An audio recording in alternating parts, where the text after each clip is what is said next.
In a certain town there lived a cobbler. He had a tiny room in a basement with one window which looked out to the street. Through this window he could see only the feet of those passing by.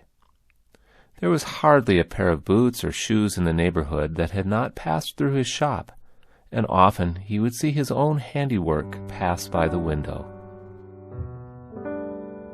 The evening light was too dim to see his stitching, so the cobbler would pass the time reading before bedtime. It happened one night that he became absorbed in the Gospel of Luke and was not aware that it was growing late. Before he knew it, he fell asleep at his table. It was a deep sleep, and soon he had slipped into a dream.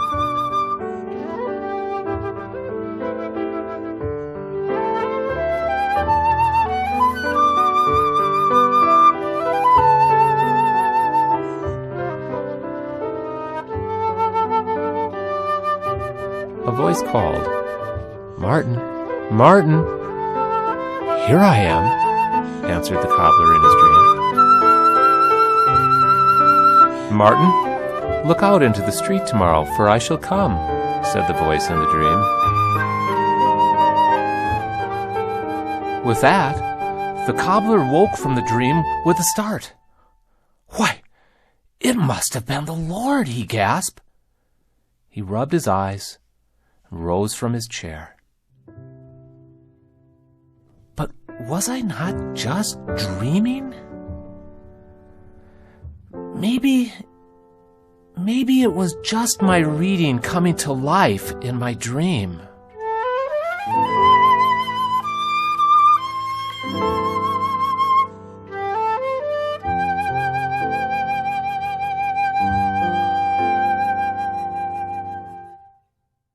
He realized it was very late, so he blew out his lamp and laid down to sleep.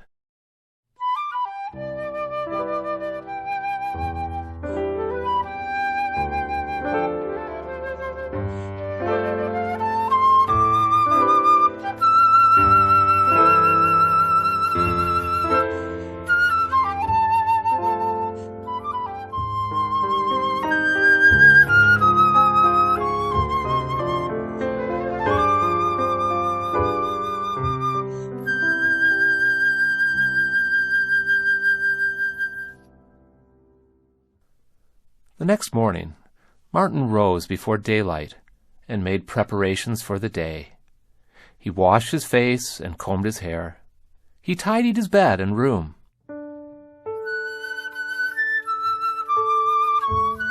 As he made his soup and porridge, he remembered the voice in the dream the night before. It had seemed so real. Could it be that the Lord would come to visit him today?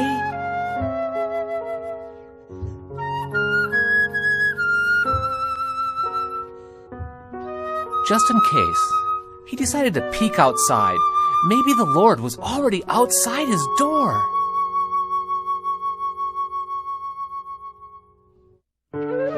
Whoosh! The wind caught the door and Martin almost lost his grip on the latch. It was a blustery, cold day and the wind swept into his room. After a quick look up and down the street, Martin shut the door quickly. The only people to be seen were the usual passers-by, bundled up against the cold. There was nothing to do but get to work at his bench.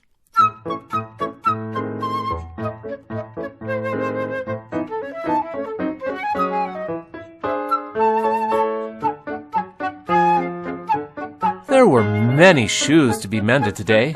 Soon the cobbler became absorbed in his stitching, hammering, and trimming, and the morning hurried by.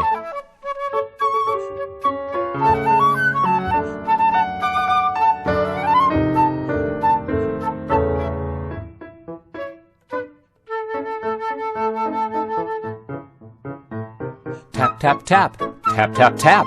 Martin's hands made a steady rhythm at the bench.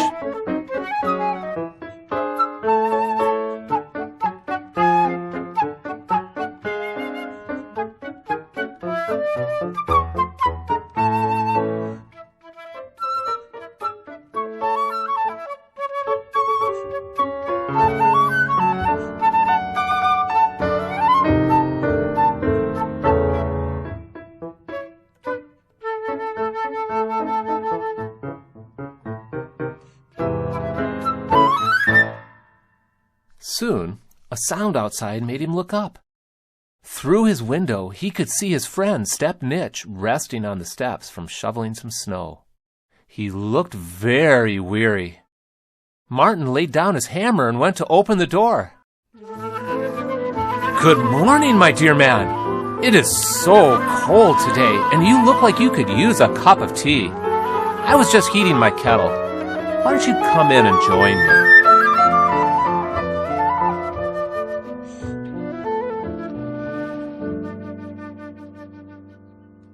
"May God bless you. My bones do ache from the cold," answered Step Nitch. The old man came in and shook the snow off his boots. The two of them enjoyed their tea.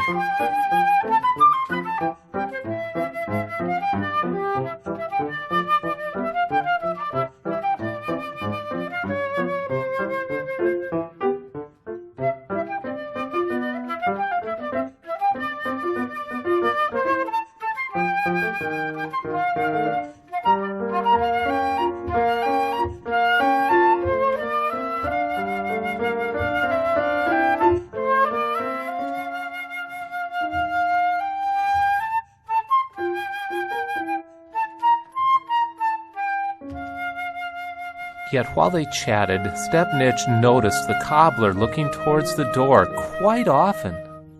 "Are you expecting someone?" asked Step Nitch. "I'm not sure. You see, I had a dream that I was to have a special visitor, even the Lord himself, before the day was over."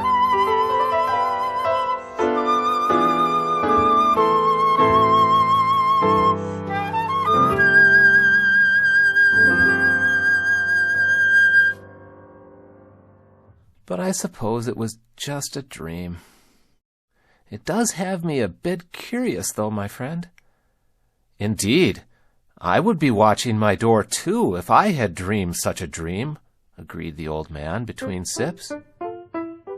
It wasn't long before they finished their cups of tea, and then another, and after a time Step Nitch excused himself to get on with his work.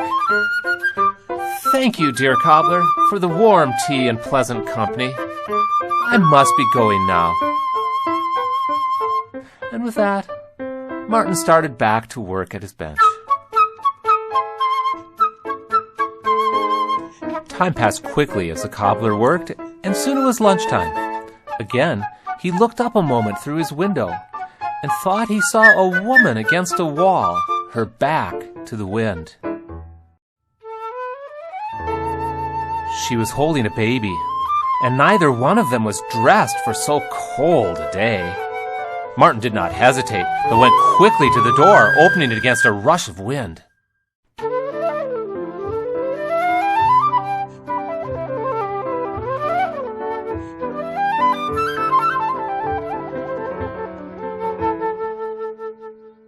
"I say, dear woman," called Martin. The woman heard and turned around. "Why do you stand out in the cold with your little one? Come inside and wrap him up better in a warm place," he continued.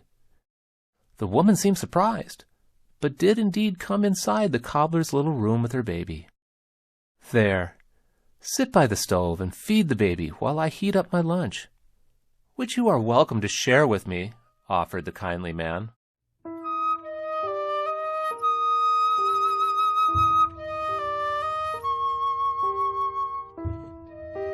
By and by, the baby was comforted, and as the woman fed the little one, Martin looked in a trunk of clothes for a warmer wrap for the woman.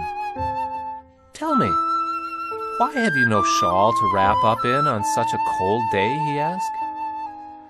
"I am very poor and had to sell my shawl for a sixpence. It turned so cold yesterday, and I do not have money for a new one," she told him. "Surely 'twas no accident that I looked up from my bench when you came by, for the Lord meant you to come in and warm up. You and your little one. Take this cloak. Maybe it will be enough to wrap up both of you against the cold." "Yes, I believe your kindness has saved my little boy from freezing. Bless you, my dear man." And with that, they ate some hot soup and bread, and soon the woman and her baby were on their way again. Martin cleared away the dishes and set to work on his boots and shoes. It was hard work because he was anxious each time a shadow passed by his window. Maybe it was the Lord coming, as he had said in the dream. But each time he checked, it was a stranger or a usual passerby.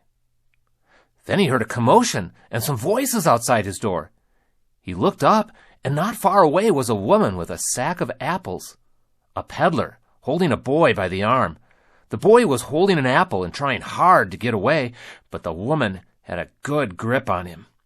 Martin grabbed his coat and hurried out to the scuffle.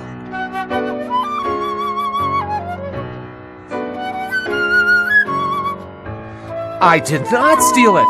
Let me go!" protested the boy. Martin separated the two and took the boy by the hand. "Young man, give the apple back." And then he turned to the peddler. "And if you can find it in your heart to forgive this child, it would please the Lord and myself." "Nonsense! I'll make him pay me back for a whole cart of apples. He's going straight to the police," demanded the peddler woman. Martin pleaded with her. "Let him go, for it would bless you greatly if you forgave him." The woman calmed down and let go of the boy and forgave him. "Now, young lad, it is your turn to ask forgiveness," said Martin, "and promise that you will not steal again." So the boy did ask the peddler to forgive him and offered to carry her sack of apples that day. Martin watched them walk down the street, then walked back to his shop. There was still much work to be done, and by now it was late in the day. The light was fading, and he had probably missed the Lord's visit in all the commotion. He lit his lamp and started finishing one boot, then another. As darkness fell, he gathered his tools and put them away. It was then that he heard the voice. "Martin, Martin, don't you know me?" questioned the voice. "Who is it?" asked Martin. "It is I," said the voice.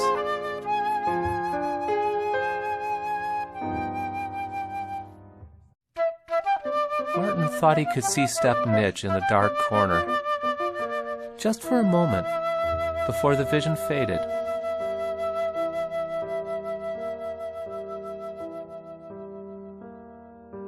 "It is I," the voice affirmed again. And this time, he saw the woman and her baby. They smiled and were gone.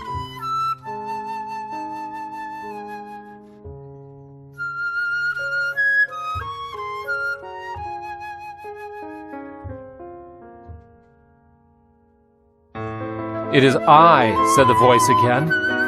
And there was the apple woman and the boy, just for a moment, like a shadow.